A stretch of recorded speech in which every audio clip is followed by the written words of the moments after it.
had a good conversation. I think the Republicans deciding to honor a commitment they made last year is really good, but it's not necessarily progress. So there's a lot more to talk about.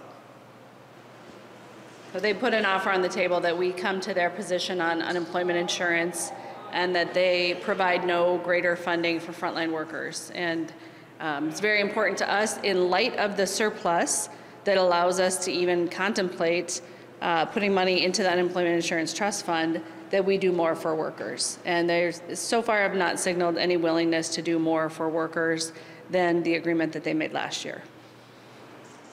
So I think would allow you to decide how to divvy up the $250 million, which is an improvement. It's like saying that I owe you $10, I'm gonna give you $10, but you get to decide how to spend it. It's really, you know, honoring a commitment that I already made. We already committed that we were going to provide money for frontline workers.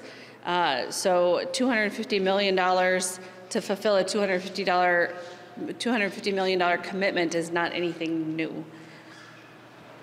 So this, you're going to consider this, but it sounds like this isn't going to be the final conversation on this. No, Senator Miller's position is still essentially the same, which is my position is that you should come to my position. And so we'll see if we can find a true compromise somewhere in between his position and mine. But so far, the only thing that they've committed to do is honor an agreement that they made on June 23rd, 2021. That's the only person asking about reinsurance, but do you think that we'll get a deal next week? I know the April 1st deadline's coming up. They talked about that a little bit. Well, I'm heartened that Senator Dames and Representative Stevenson are finally going to be meeting. I know Representative Stevenson has reached out over several weeks, and it's good that they're finally going to sit down together.